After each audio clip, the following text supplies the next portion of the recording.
प्रणाम अहाँ छोड़ जइयो ने अहाँ छोड़ जइयो ई मिथिला धाम अहाँ छोड़ जइयो ने मिथिला के धाम अहाँ छोड़ जइयो।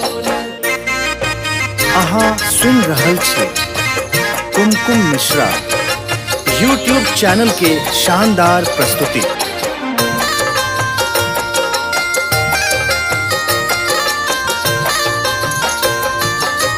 कमला कोशिया गंगा बहत है, कमला कोशिया गंगा बहत है, घर घर में वेद गीता पोथी रहत है, घर घर में वेद गीता पोथी रहत है। हे जनक बेटी सीता हो, जनक बेटी सीता लेने ला राम अहाँ छोड़ जइयो ने अहाँ छोड़ जइयो ई मिथिला धाम अहाँ छोड़ जइयो ने मिथिला के धाम अहाँ छोड़ जइयो।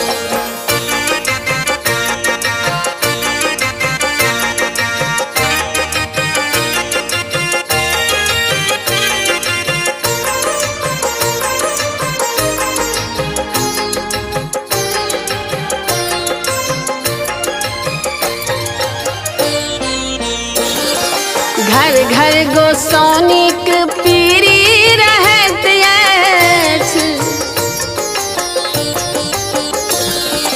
घर घर गोसाउनिक पीरी रहत अछि, जिनकर अपार महिमा घर घर बसत अछि, जिनकर अपार महिमा घर घर बसत अछि। हो गोबर सनी बल हो,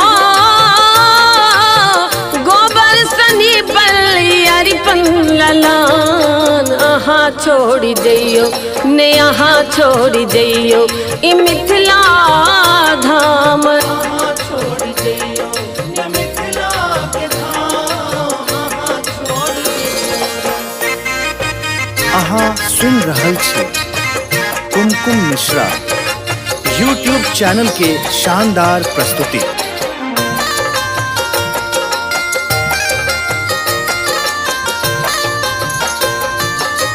जतऽ के विश्वानी अमृत जतेक अछि,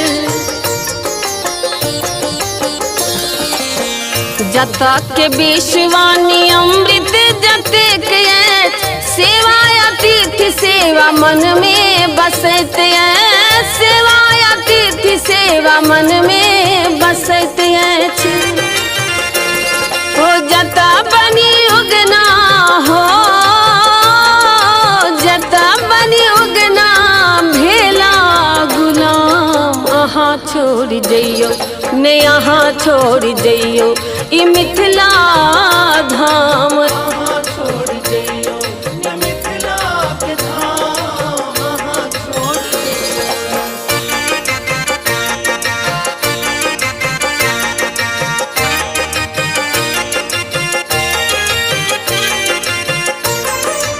अहाँ सुन रहल छी कुमकुम मिश्रा YouTube चैनल के शानदार प्रस्तुति। बिसर गेलो मिथिला के एक बेर अबिया, हे बिसर गेलो मिथिला की एक बेर अबिया, मैथिल के गीत यहाँ बीना पर गबियो, मैथिल के गीत यहाँ बीना पर गबियो। हे सब ठाम जगमाग हो, सब ठाम जगमाग करू अपन नाम अहाँ छोड़ जइयो ने अहाँ छोड़ जइयो ई मिथिला धाम अहाँ छोड़ जइयो ने मिथिला के धाम अहाँ छोड़ जइयो। हे विद्या के देवी हो, विद्या के देवी हमरे प्रणाम अहाँ छोड़ी जइयो ने अहाँ छोड़ी जइयो ई मिथिला धाम अहाँ छोड़ी जइयो ने मिथिला के धाम अहाँ छोड़ी जइयो ने मिथिला के धाम अहाँ छोड़ी जइयो